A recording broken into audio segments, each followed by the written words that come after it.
Well, good afternoon, everybody, and welcome to another Lunch and Learn with us here at Action Coach in Birmingham. I do hope you are keeping safe and well. My name is Steve Charman. I'm one of the senior coaches here at Action Coach in Birmingham. Normally, you'd expect me to have a guest on our Lunch and Learns, but we're doing something slightly a bit different today. I'm going to talk to you a bit more about leadership, and particularly how leadership is changing as we work remotely. And I'm going to take you through a few slides and talk to you about some tips and hints that I know and I hope you'll find useful in your roles as leaders of your organizations. Just to tell you a bit about Action Coach itself, first, my contact details, and I will put those again on the screen at the very end. Our website, birmingham.actioncoach.co.uk. And if you want to email any of myself or any of the team here at Action Coach, it's birmingham@actioncoach.com. If this is your first time with us, please do engage with us on LinkedIn, on Facebook, contact us via our website and ask any questions you want to ask during this Lunch and Learn webinar. It'd be great to hear from you. We'd also love to know whereabouts you're listening to us from, a bit about your organization if you want to share that, but certainly do engage. Give us a like, give us a thumbs up. If you've been here more than once, I know we've got some listeners this lunchtime that are regulars, please do share the link and give us one of those love hearts. I understand that really helps with the algorithm on both LinkedIn and Facebook.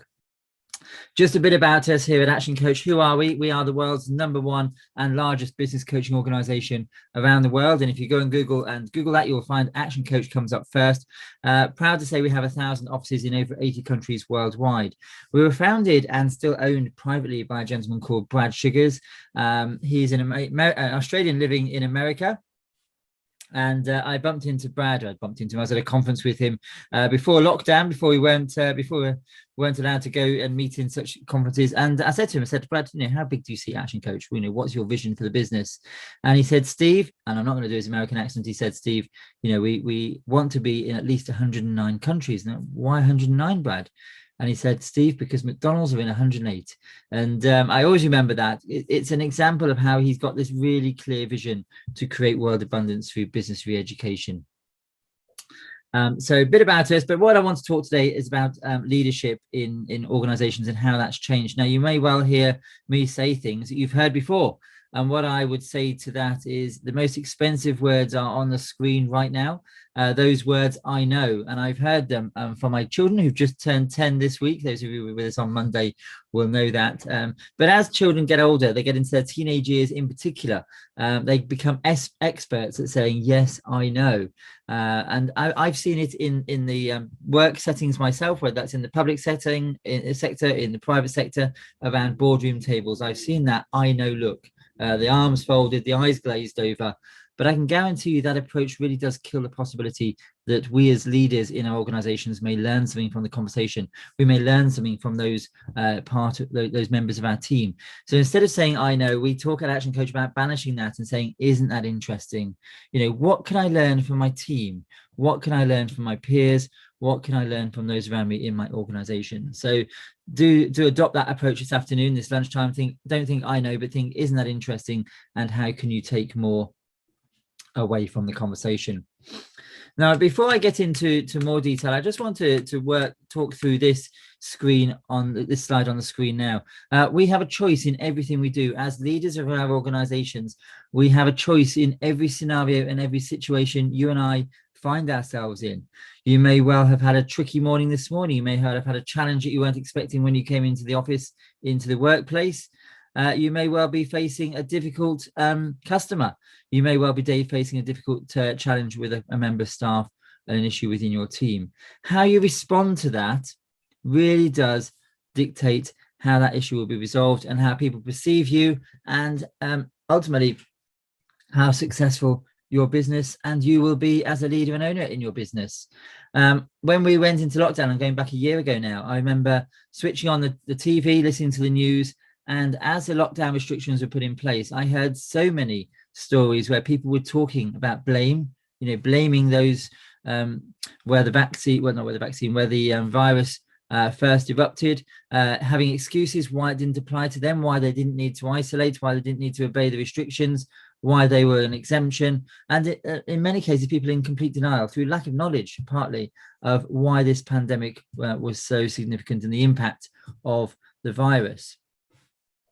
As owners and as leaders of our business, I'm sure we can be we can remember and think of people we've worked alongside, people we know outside of work in our friendship groups, who are full of blame, excuse, and denial. It's a natural response, and indeed here at Action Coach, we have great fun as a team at times, calling each other out when we are full of blame, excuse, and denial.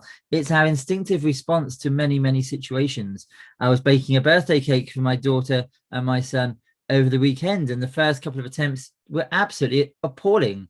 But I was so quick in my mind, at least, to blame the oven, or to blame, have excuses, or I've not done this very often, I'm not very good, it's not my forte, and probably in denial about my baking skills. I use that as a light-hearted example, but as business owners, we are so often quick to resort to blame, excuse, and denial. What we need to be doing as owners and leaders of our business in every situation is lead with ownership, lead with accountability, and lead with responsibility. That O for ownership, A for accountability, and R for responsibility. And a very quick analogy of that, some of you listening may well be old enough, as I am, to remember 1987 and the storms that Michael Fish, the weather presenter on the BBC at the time, he forecast the weather at night in 1987 and said there's going to be no storms, it's going to be a calm evening, no winds this evening. And we had the most torrential storms across the UK. Sevenoaks in Kent became One Oak. There was roofs ripped off buildings, and it really caught many people by surprise. And it feels like 2020 has been very much like that, hasn't it? You know, we started the year with great aspirations, great plans, I hope, for your business, and we all got caught in this torrential storm. Now, just imagine if you're out on a boat that night. You know, think about if you're out on a boat that night and the storm suddenly came across. You weren't expecting them, they hadn't been predicted. You know, you have a choice. As a captain of your boat, you have a choice in terms of how you respond. Do you batten down the hatches and wait for the storm to pass and hope for the best? Do nothing. Do you look at the resources within your boat, maybe putting up more sails, maybe, you know, losing some weight, some cargo, maybe putting more resources into the engine room, and do your best to steer the ship out of the storms using the technology available to you? Or do you put the Mayday call out and get somebody like the RNLI, the Coast Guard, to come and help and rescue you and help tug you into safer, calmer waters? Every situation we are in, every situation we face as business owners, we absolutely have a choice on how we respond. And that indicates in a key way, you know, how we are going to lead our business. Positivity, the way you own and lead your business in that positive way, will reflect on your team. It will reflect on your customers. It'll reflect on your suppliers. How would you want to spend your money? How would you want to spend your time? Who would you rather spend time and invest in? A business with a leader who takes ownership, accountability, and responsibility, or somebody who's full of blame, excuse, and denial? I know that when I can go to sit in the pub for the first time, indoors, not outdoors, I don't want to get too cold, but when I can go and have a pint in a pub, hopefully in the next few weeks, I'm absolutely going to be spending my time with somebody who is always above the line. Somebody who takes ownership, accountability, and responsibility. Positivity attracts positivity. And that's the kind of person we need to be as leaders of our organization. That's not to say we've all been through a really difficult time, a difficult process of transition. And as leaders of our organizations, it is about understanding and having empathy. And talking of empathy, I fully recommend this book, Simon Sinek, Leaders Eat Last. It's a great book. Simon talks all about being an empathetic leader. He talks about creating that circle of safety and trust in the organization. He talks about that long-term view as a leader and showing your vulnerabilities. So I'd fully recommend that. I'll mention it again. Simon Sinek, Leaders Eat Last, a great book, why some teams pull together and others don't. And it's all down to the leadership and the personality and profile of the owner and leader of the organization. But going back to the slide on the screen, we've all faced really challenging times, and it's about how we have that empathy. We start to try and understand that every member of our team, including ourselves, may be in a very different place, and we need to understand the emotions that are going on below the surface and see how we can support each of our team members in moving forwards to be the best that they can. Now, I fully appreciate that going through lockdown, we are all working in very different ways. We're looking forward, I'm sure, to the new norm and how things move forwards. I'm remote from my colleagues. I haven't seen most of my colleagues now for over a year. That doesn't mean we haven't been working great together. We have team huddles, we have daily meetings.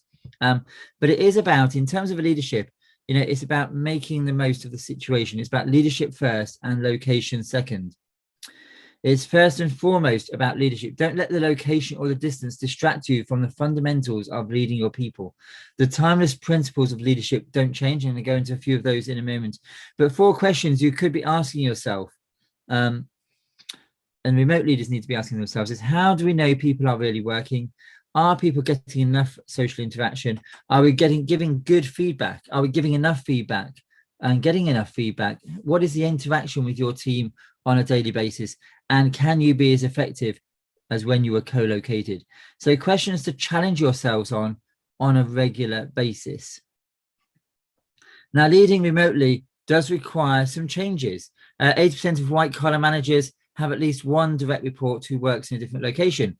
And it takes me back, before my time at Action Coach, I was working for HS2 and I was based in Birmingham, but managing half of my team up in Manchester.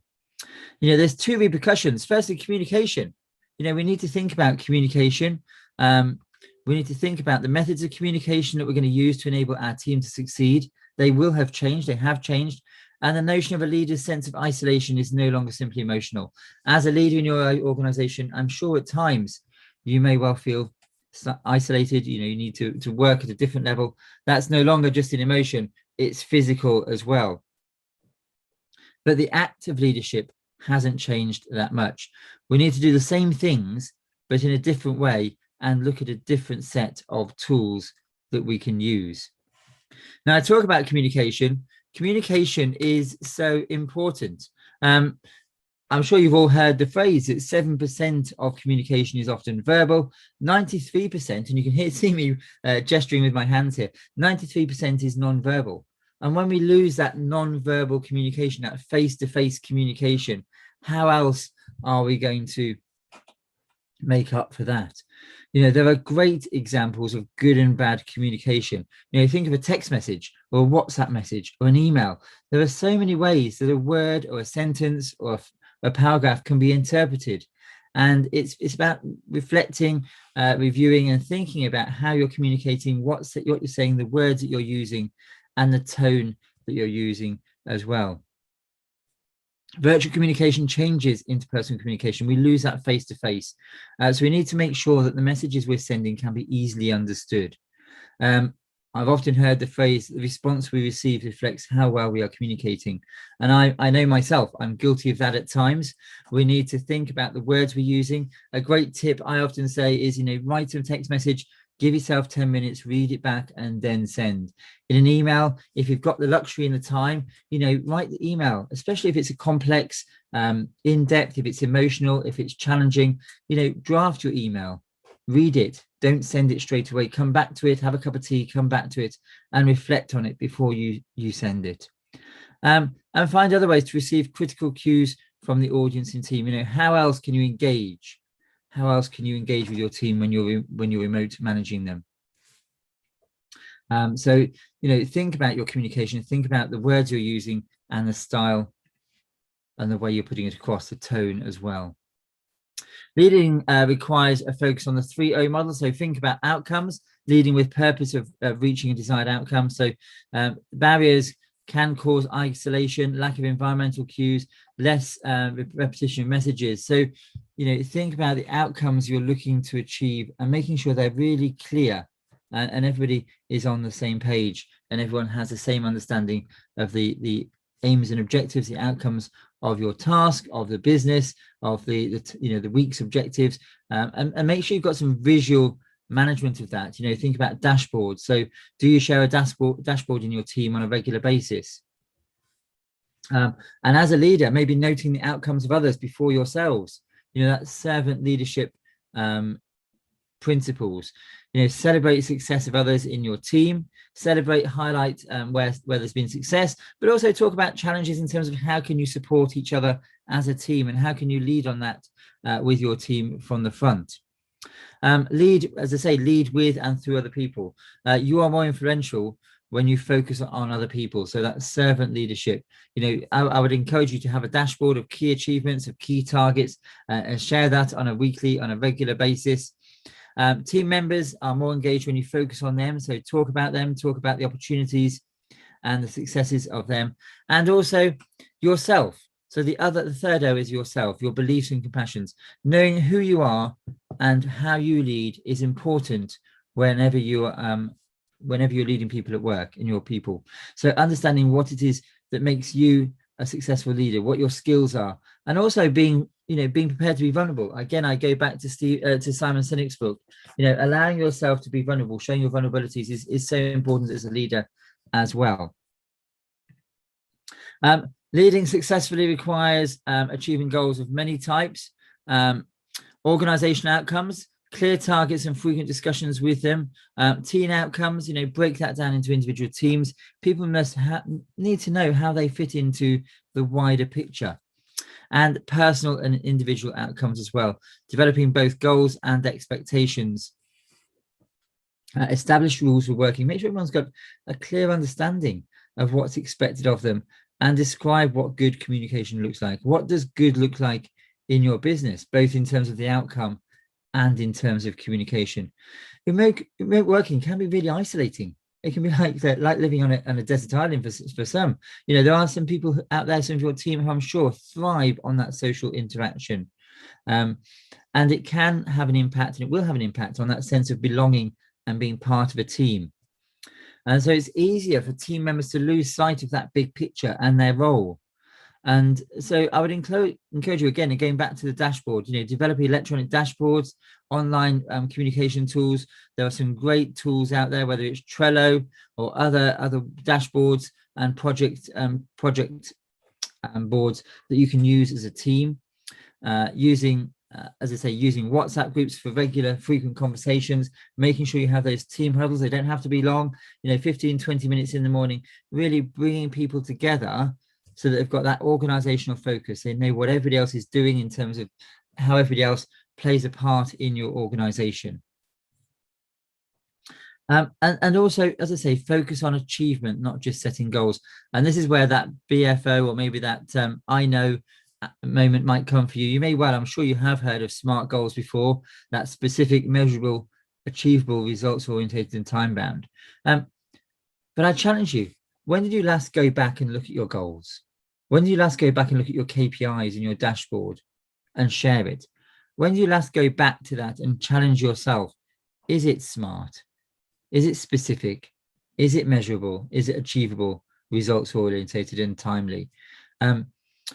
Think about the quantity of components of the work, how many different stages, how many different actions are needed, what the time factor into the success of the project or the job in task in hand, and the quality of the work. How is that going to be measured? Setting measures in smaller chunks can be more effective to identify and address delays and risks. So really, I would ask you to challenge yourselves right now. How smart are your goals? Do you have goals this week for yourself and for the business? How much money do you need to bring in this week to keep your business afloat? Does your team know that? Do you have those shared goals and shared objectives across the team? And in terms of how you communicate, I keep coming back to this point, but reference the golden rule for style and method of communication. What is the golden rule? It's absolutely understanding the language. They say about talking other people's language. Don't treat other people as the way you'd want to be treated yourself. But I would say treat other people as they want to be treated. Talk the language that they want to talk. Lead others in a way that works best for them.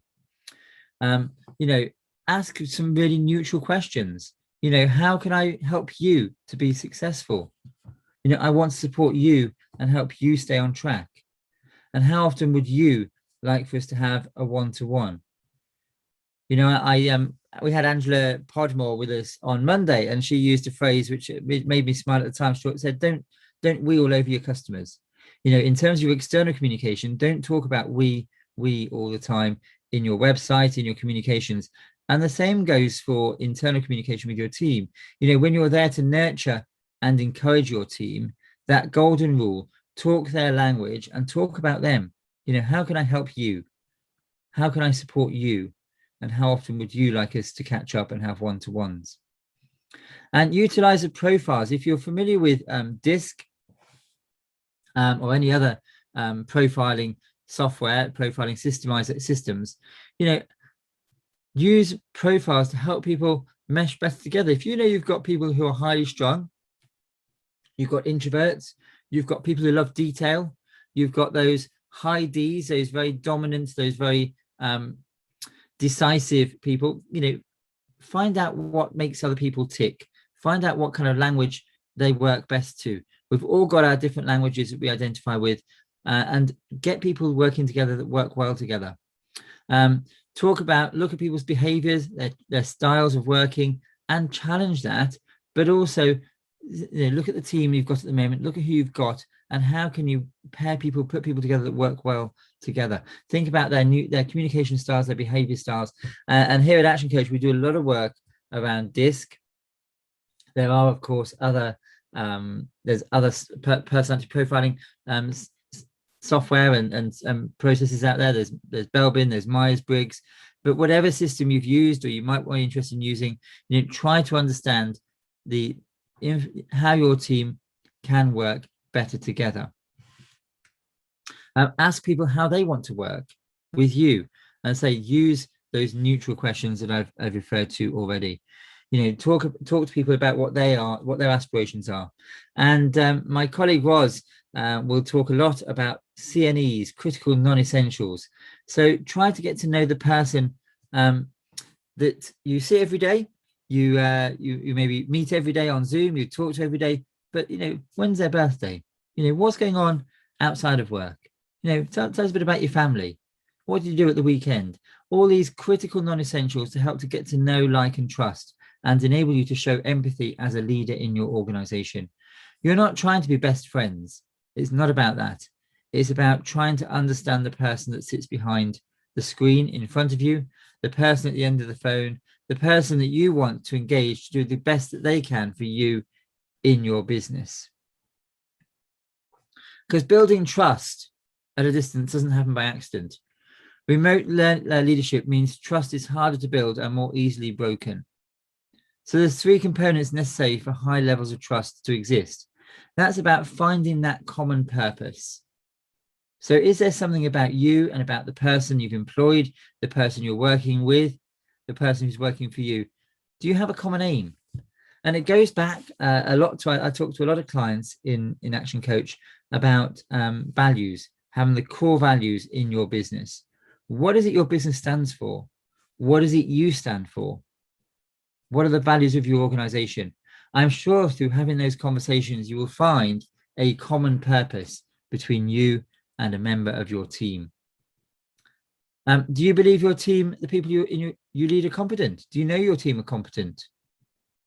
You know, you need to have confidence that they are competent and be able to support them in areas where they perhaps need to increase or improve their skill set.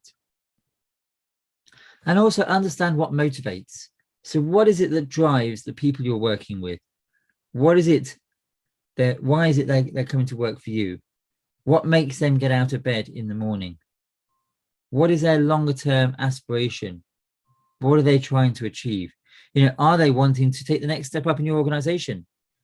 Do they simply want to come to work, go home, to put food on the table and have a, you know, sort of a quieter life? You know, what is it that's motivating them? Because if you can understand a common purpose, their competencies and their motives, it really will help you to be aligned to them and to talk their language and for them to talk yours. And trust will be created between the two of you. It's also about identifying the leadership results that you need. Select the communication. We've talked about communication a bit. So, find the right way, the right communication tool works for you and your team.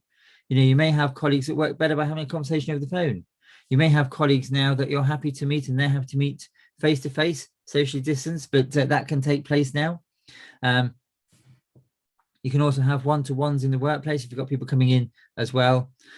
So find the right communication tool that works for you, the right frequency, and the right types of meetings. You may have a more formal appraisal once every 3 months, but that shouldn't stop you having infrequent catch-ups, conversations at any time.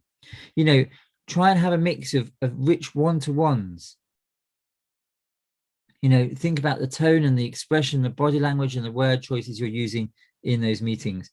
But as I say, and I've said to my staff that I've managed in the past, in a one-to-one, there should never, ever be any surprises.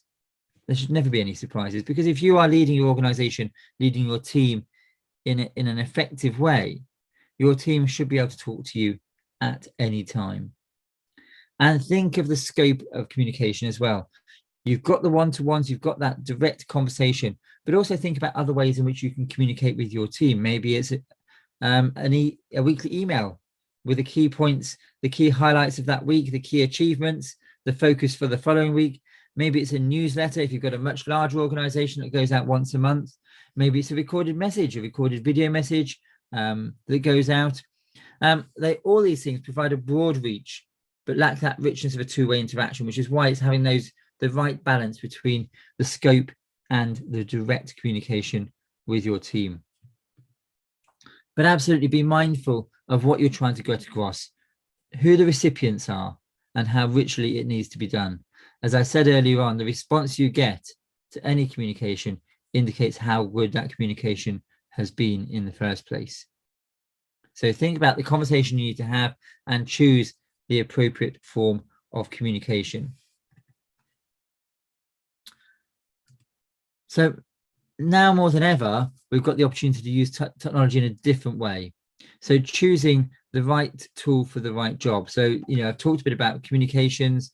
You could have SharePoints, shared folders, emails, webcams and video chats, text messaging, telephone and conference calls.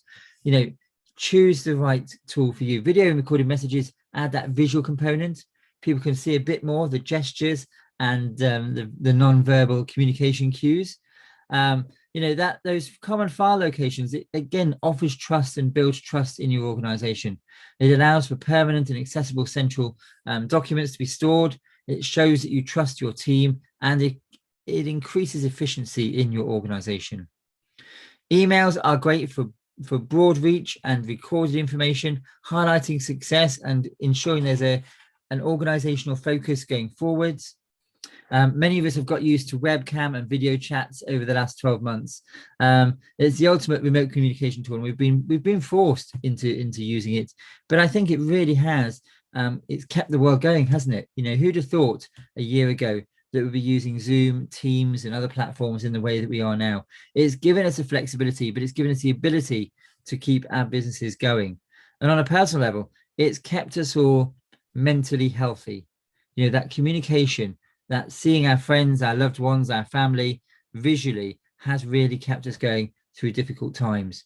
And it's now about finding the right tools to take your business forwards, not losing the best of what we've learned over the last 12 months and the communication and the leadership techniques we've used, but also adapting to a new way of working. And of course, there is also text messaging, WhatsApp. That's great for more timely, urgent communication. Quick question on this. Can somebody do this? I'm going to be late. I'm going to be early. I'm going here to do this. Can anybody just ask a question about this client? Those quick WhatsApp groups, text messaging groups are fantastic for that. And of course, we've all been used to telephone and conference calls for many, many years. Less effective for one-to-ones and group communication, but great for making, getting a wider team together where technology might be a challenge in your business. So all these tools are great for virtual leadership, but what it comes down to in many ways is communication. I've talked about communication a lot this Lunch and Learn. It's also about reflecting on yourself, holding that mirror in front of you and understanding what your own beliefs are about yourself as a leader. Good leaders require a relatively healthy self-image. You need to have that self-belief, that confidence, to be able to lead yourself and the organization forwards. It goes back to what I was saying earlier on. As a leader, you need to take accountability, ownership, and responsibility for yourself and your business. You need to have that sense of conviction in yourself and the organization. Staying above the line is so important. So self-belief, belief in yourself and how you are as a leader. Good leaders require that healthy, positive self-image. A few warning signs to watch out for in your self-talk. So, if you tell yourself, oh, that's a bit stupid, I'm a bit of an idiot, I shouldn't have done that. There's a word that my children, if they weren't at school, they would tell you right now is banned in this house, and that is the word can't. We can't do something. We don't use that in this house. It's all about what we can do. It's and having that can-do attitude, you as a leader need to adopt that approach to drive your business forwards. And that fear and worry about being a fraud, about being unable to do something, if you're thinking that, then challenge yourself. Listen out for those signs now. And if you hear any of that, check your assumptions, accept positive feedback as valid and genuine, and also reach out and get help from others. As a leader, accept that you can't do it all. Accept there are things you can do and the things you can do by getting help from other people. It's about finding a balance between being responsible to your organization and taking care of yourself. As a leader and owner in your organization, please, I know it's easy to do, but don't burn the candles at both ends. Look after yourself, look after your team. Look at your organization's processes and workflows. It's a lot of what we do here at Action Coach. Look at how you can systemize, identify areas where your team can handle the work of the organization. I talk a lot to my team and my clients about thrills and skills. What are you good at as a leader? What's your background and what's your experience? What do you enjoy doing and what don't you enjoy doing? And then use that as a way to delegate effectively and successfully. But don't just delegate the task, delegate the authority to complete that task as well. And agree set outcomes so that everybody knows what's expected. It goes back to those 3 O's. An outcome was one of those. So if you're delegating, agree what the outcome is before you delegate the task. But delegate authority as well as a task itself. So effectively delegate and you'll get a successful outcome at the end. So most of all, I'll just ask you to remember rule number 1 above all else is think about leadership first and location second. As leaders, we need to do the same thing, just in a different way when we're working remotely. And we are the leaders we need to lead in a business and in our community. So, it's about leading. Demonstrate what you can bring to the organization, demonstrate the capacity, demonstrate the skills that you have, and be that person who's taking ownership, accountability, and responsibility in your organization. Don't slip below the line. Don't blame others. Don't use excuses. And don't be in denial. Always stay above the line, talk a positive talk, and get to know your team and think about the communication you're going to use with your team going forwards. Now, I'm conscious I've spoken fairly quickly today. I've whistled through an awful lot there, and I could spend a lot longer talking about leadership and every other aspect of business ownership, whether it's destination, whether it's financial, whether it's time management, whether it's systemization or marketing, sales, communications. We'd love to have a conversation with you if you're listening to us this Lunch and Learn. I'd like to offer you a free 1-hour leadership strategy session.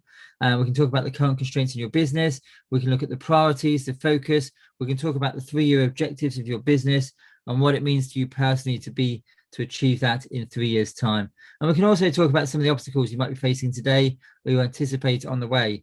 And normally we charge £500, just shy of £500 for that, but we're offering it to anybody who wants to take part. Please do give us a call, get in touch using the contact details that I put on my screen. We'd love to have that time with you. There's my contact details again. We'd love to have that time with you to talk about you and your business and how we can support you going forwards. Lastly, before I finish, I just want to talk about our 30X program. Brad Sugars, who I mentioned at the very outset, the owner and private owner and entrepreneur who set Action Coach up 30 years ago has recorded 30 of his videos to celebrate 30 years in business. It's called our 30X program. There's 30 short workshops, webinars online, 30 minutes a day. So it's 30 minutes to take part every single day. You don't have to do one every day, but to get the motivation and to get the consistency, I'd recommend every day, but take as long as you like. It's 30 days in total worth of work to work on your business. And included in that is an accountability call once a week with yourself and other business owners, all talking about the 30X program, and also a 90-day planning session as well. We'd love you to join us for that. It is just £30 a week to sign up and to take part. No contract. So it's £30 a week. Dip your toe in the water, see if that's for you. We have so many clients at the moment on going through our 30X business coaching program and absolutely loving it, covering everything from sales, marketing, how to be the leader that you need to be in your business, and so much more. So if you're interested in that, please do get in touch. Again, I'll just put my contact details on the screen. So I hope you have enjoyed being with us this Lunch and Learn. We are with you every Monday and every Wednesday at 12 o'clock on Facebook, on LinkedIn, and on Zoom. Thank you for those who stayed with us this lunchtime. What I just want to do is leave you with this analogy. Again, I talked about boats a lot during this Lunch and Learn. And I just want to ask yourself, as a leader of your business right now, are you on the bridge? Are you being the captain in your business? Are you looking out for the obstacles, the opportunities? And are you pulling together the right plans in your business? Or are you somebody who right now is spending too much time in the engine room? You're in the business, selling, doing, making. If you're in the business doing that all week, you're going to be blind to the opportunities and threats lying ahead for you and the business. You may well be moving the business forwards, but you haven't a clue which direction you're going in because you can't see where you're going. Ultimately, right now, you just have a job in your own business. I'd love to be able to support you and work with you and challenge you to be a captain on the bridge on your boat in your business by taking ownership, accountability, and responsibility. So on that note, I will leave you to reflect on that. I hope you've enjoyed this Lunch and Learn. Please do join us again on Monday. My contact details are on the screen there. It's been great being with you this Lunch and Learn, and we look forward to seeing you 12 o'clock on Monday. Take care, stay well, stay safe, and we will see you very soon. Bye-bye.